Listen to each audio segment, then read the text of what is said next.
Olá pessoal, meu nome é Marco Aurélio. Vamos discutir aqui as questões, que vocês tiveram aí nessa avaliação. Então vamos lá. Paciente JC, 27 anos, levado à unidade básica de saúde, então assim, idade extremamente importante a gente marcar, né? Pela mãe que relata ter encontrado vagando desorientado pelas ruas da região metropolitana de Belo Horizonte.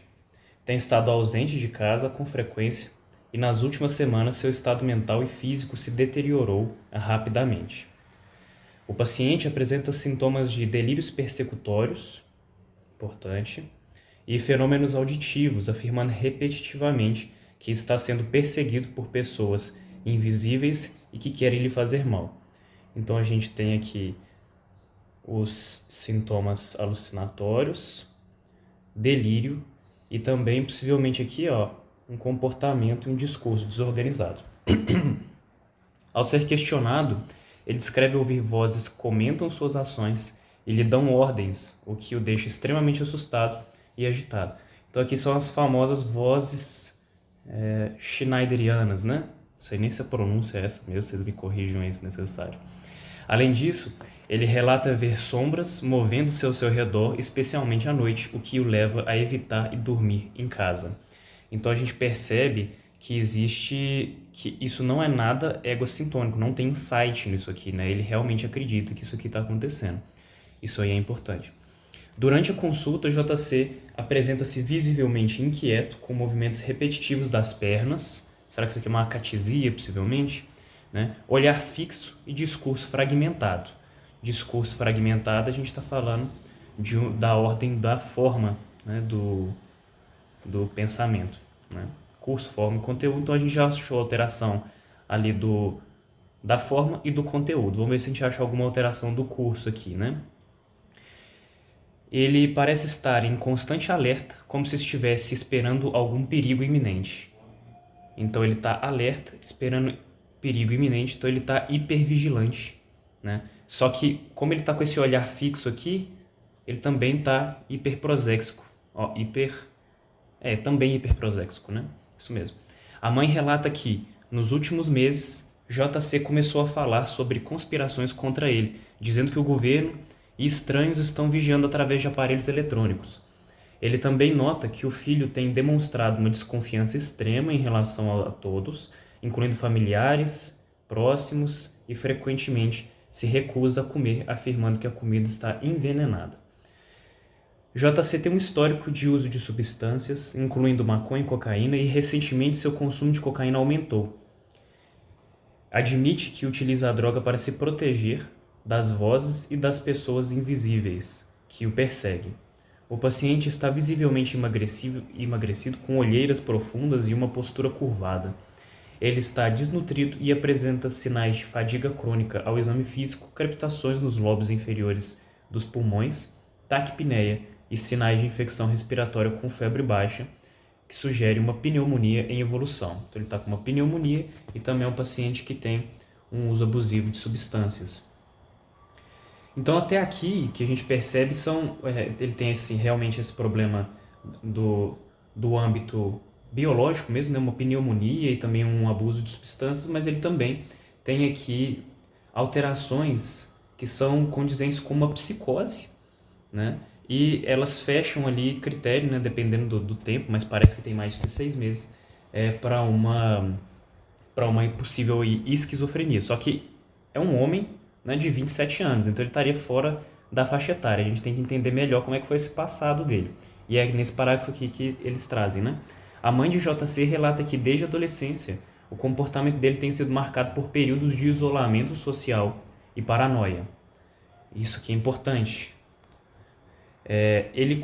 Ela conta que aos 15 anos ele teve um episódio em que ficou extremamente agitado e passou dias sem dormir, dizendo que estar trabalhando em grandes ideias para ajudar o mundo, mas que esses episódios foram sempre seguidos de longos períodos de depressão e isolamento. Bom, isso aqui a gente já começa a ficar na dúvida, né? Então assim, vamos lá. Ele fecha critério lá em cima e tem pródromos. Então assim, nossa hipótese principal agora que a gente vai ter é esquizo. Mas Por essa apresentação aqui, bimodal, né, que ele é um paciente que parece que ele cursou aqui com um delírio de grandeza, né, associado a poucas horas de sono, né, passou dias sem dormir aí, trabalhando em grandes ideias que foram intervalados aí por grandes episódios de depressão, a gente começa a pensar também, pelo menos, num diferencial, que seria o TAB, e aqui o subtipo 1, né, TAB 1, por causa dessas grandes ideias aqui, né, possivelmente aí uma mania de fato, e não uma hipomania. Além disso, o JC... faltou ali, né? Nos últimos anos, esses comportamentos têm se intensificado e agora ele frequentemente se tranca no quarto, recusando qualquer interação social por dias a fio. Além disso, o JC tem se tornado mais agressivo e agitado, especialmente quando confrontado sobre suas percepções paranoides. A mãe relata episódios recentes em que ele jogou objetos pela casa e gritou por horas, acreditando estar sendo atacado por forças invisíveis. Ele também descreve um medo constante de que poucas pessoas com que ainda tem contato vão abandoná-lo, levando-o a comportamentos desesperados para manter essas relações, como aparecer de surpresa na casa de amigos ou ligar insistentemente para eles. Súmula do exame mental. Aparência geral. Paciente de aparência descuidada, emagrecido, com postura curvada e sinais de desgaste físico, apresenta olheiras profundas e parece visivelmente cansado. Consciência. Paciente consciente orientado. Humor predominantemente ansioso, desconfiado, com eutimia. Afetividade. Afeto congruente com ideias paranoides, com momentos de labilidade afetiva.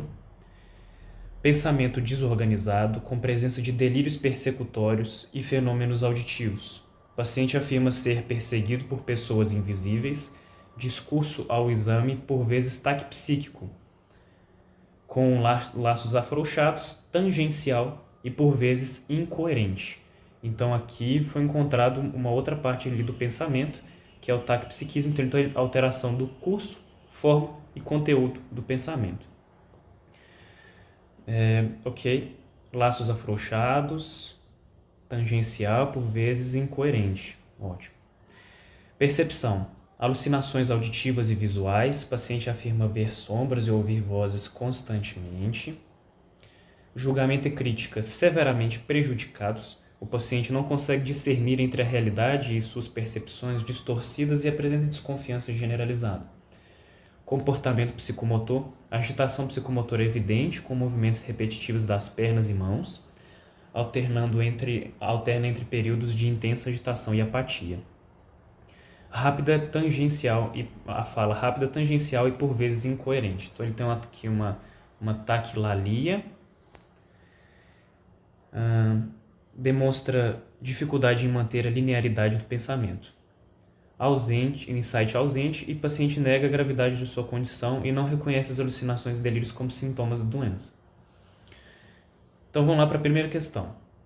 Sobre o exame do estado mental realizado pelo médico nessa oportunidade, podemos afirmar: o paciente está com um pensamento sem alterações de curso, mas com alterações de forma e conteúdo que apresentam consequências sobre a linguagem, apresentou ilusões secundárias ao quadro, apresenta egodistonia e alterações schneiderianas. Então, assim, o que está de errado aqui, né? Egodistonia não está presente, na verdade é egocintônico, ele não tem nem insight, né?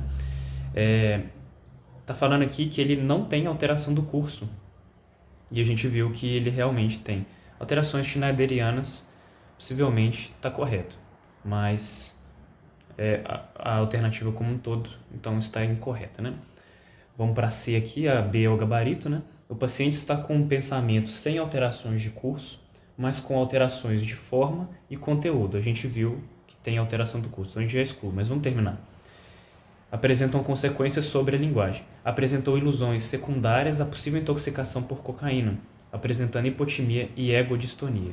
Então, aqui, ó, egodistonia está fora. Lá no exame do estado mental, ele disse que ele estava eutímico e apresentou ilusões secundárias à possível intoxicação por cocaína. Eu acho que a cocaína, né, ela pode estar aí piorando o quadro dele, mas já é um quadro arrastado, já de muito tempo. O primeiro surto dele foi aos 15 anos, né, pelo que a mãe estava falando, aproximadamente aos 15 anos. então não é de agora essas alterações. O paciente apresenta impulsividade, taquilalia, tangencialidade, provavelmente secundárias ao quadro.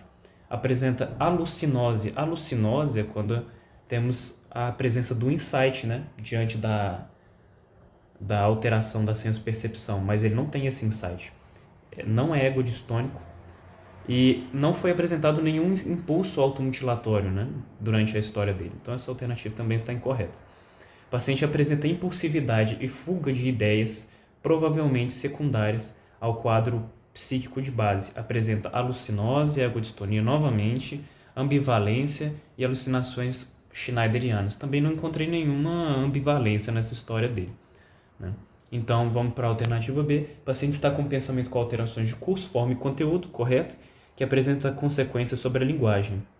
Apresentou agitação secundária ao quadro, apresenta egossintonia, além de alterações schneiderianas. Então essa daqui está correta, né? Então, vamos para a próxima aqui. Segundo as hipóteses diagnósticas, nesse caso, podemos afirmar: o paciente provavelmente apresenta uma pneumonia e a hipótese psiquiátrica principal é o transtorno de personalidade borderline agravado pelo uso de drogas.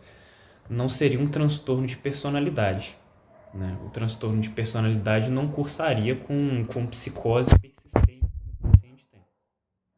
E também tem toda aquela questão da história evolutiva dele, né? Ele abriu um surto aos 15 anos, isso é muito diferente de um transtorno de personalidade, que é um quadro mais arrastado, que esse paciente vai apresentando essa incompatibilidade de se encaixar na sociedade desde aí, idades mais precoces, né?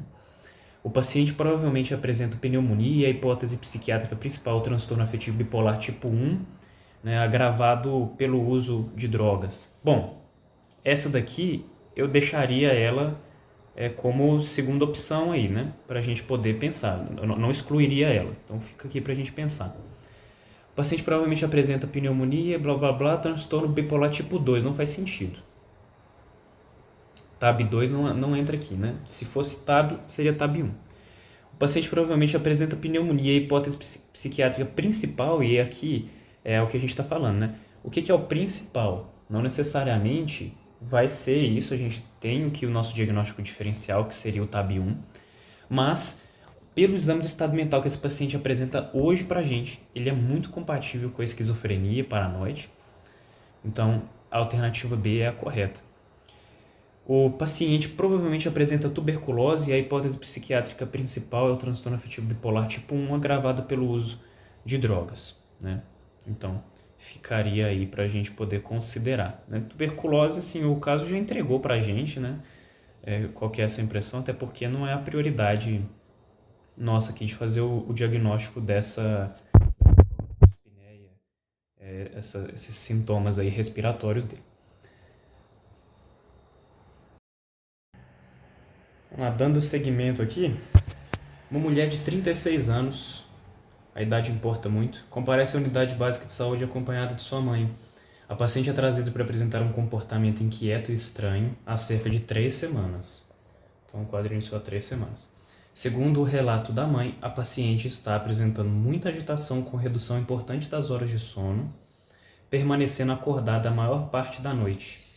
Além disso, a mãe descreve que a filha está falando muito rápido e frequentemente muda de assunto de forma abrupta durante as conversas, o que torna difícil acompanhá-la. A paciente tem envolvido em atividades excessivas, incluindo gastos financeiros elevados, compras impulsivas, o que tem causado preocupação em sua família. Ela também relata ter iniciado vários projetos simultâneos, mas sem concluir nenhum deles. Há relatos de comportamento desinibido, incluindo atitudes inadequadas em situações sociais, como falar em público sem ser solicitado e fazer comentários de cunho pessoal em contextos impróprios. Então, esse parágrafo aqui todo importa muito, fala muito de uma mania, né? Durante a entrevista, a paciente demonstra um humor eufórico e expansivo, interrompendo constantemente a fala da mãe e do entrevistador. Ela se mostra grandiosa, afirmando possuir habilidades especiais e fazendo planos irrealistas para o futuro próximo, incluindo mudanças de vida drásticas sem planejamento concreto. A mãe informa que, então isso aqui é importante, né, no sentido de isso aqui está trazendo muito prejuízo para ela, né? São atitudes sem um planejamento.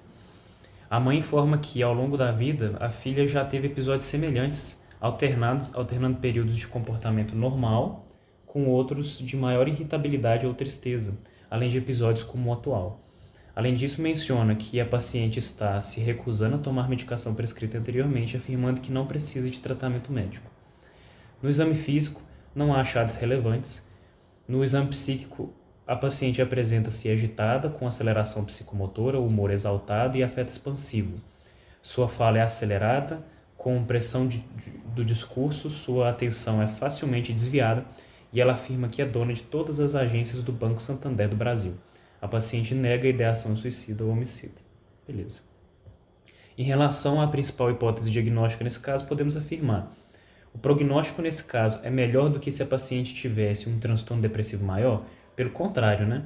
Porque ela vai oscilar tanto no depressivo maior quanto na mania, e a mania, inclusive, vai ser um estado ali que ela pode trazer grandes prejuízos e arrependimentos para a vida dela. E, inclusive, parando de tomar a medicação, como está dizendo ali. Então, o prognóstico para ela é pior. Pacientes com esse diagnóstico têm confiabilidade inalterada ao prestar informações sobre o seu caso, diferente de, por exemplo, de pacientes com transtorno delirante persistente, que não são confiáveis à anamnese. Justamente o contrário, né? Essa paciente, como a gente pode ver nesse último parágrafo aqui, as informações que ela traz não são nem um pouco confiáveis. A gente tem que trucar tudo, né? E a C, por ser mulher, o risco dessa paciente vir a ser uma cicladora rápida é aumentado em relação ao mesmo risco em homens, mais comum entre pessoas casadas do que solteiras, divorciadas ou separadas, o que contraria o perfil epidemiológico da maioria dos transtornos mentais. E isso aqui está no Kaplan. Realmente é uma condição que vai contra o que a gente está acostumado, né? Porque ser casado, né? Ter um parceiro, ter uma parceria, é um fator protetor para grande parte ali do perfil epidemiológico, né? Dos transtornos mentais.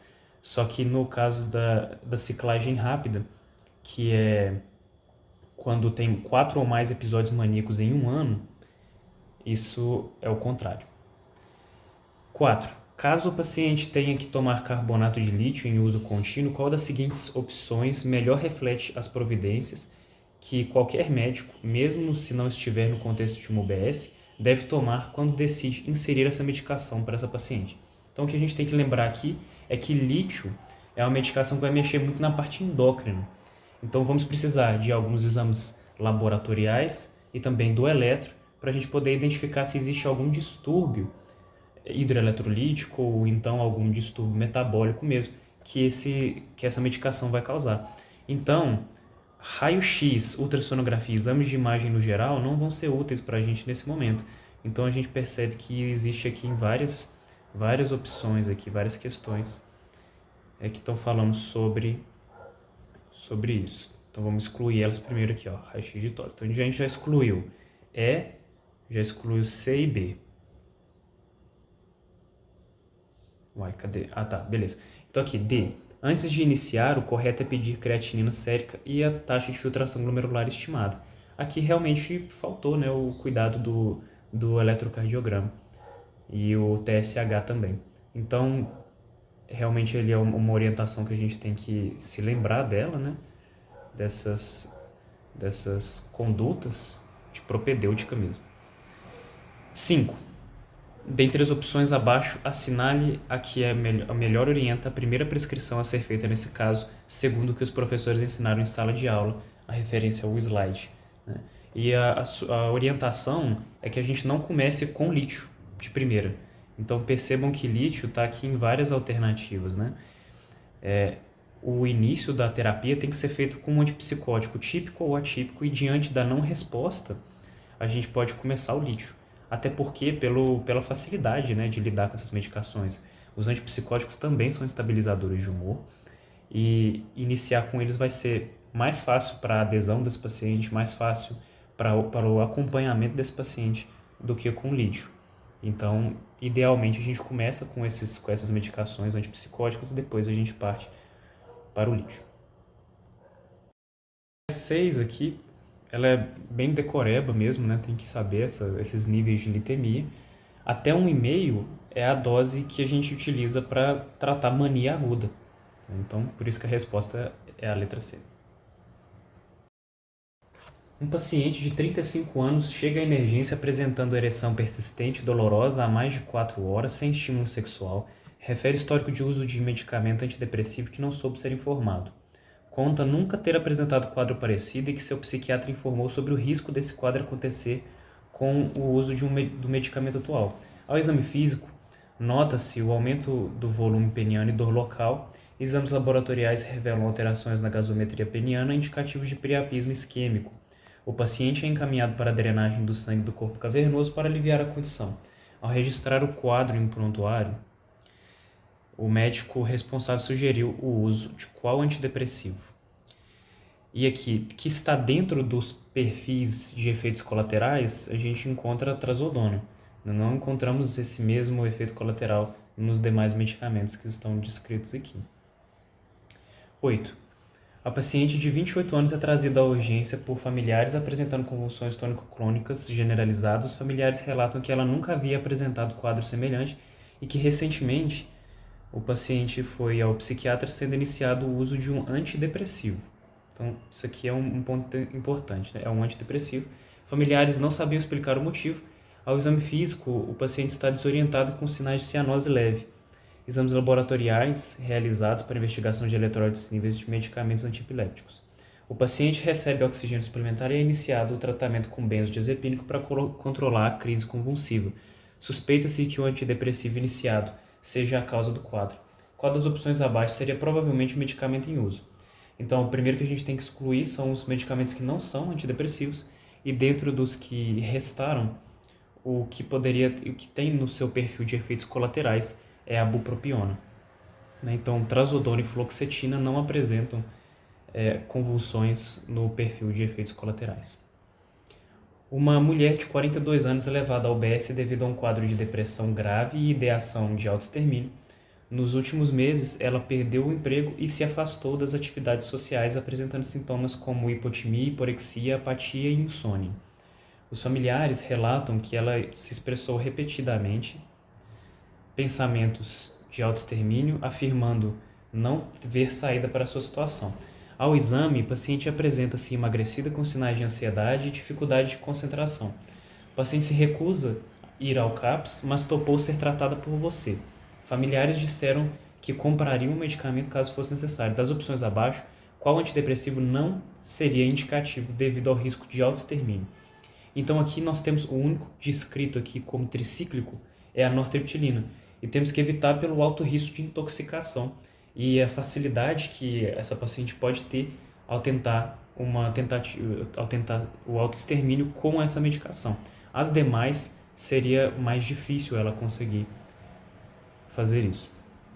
Na 10, considere o seguinte relato clínico.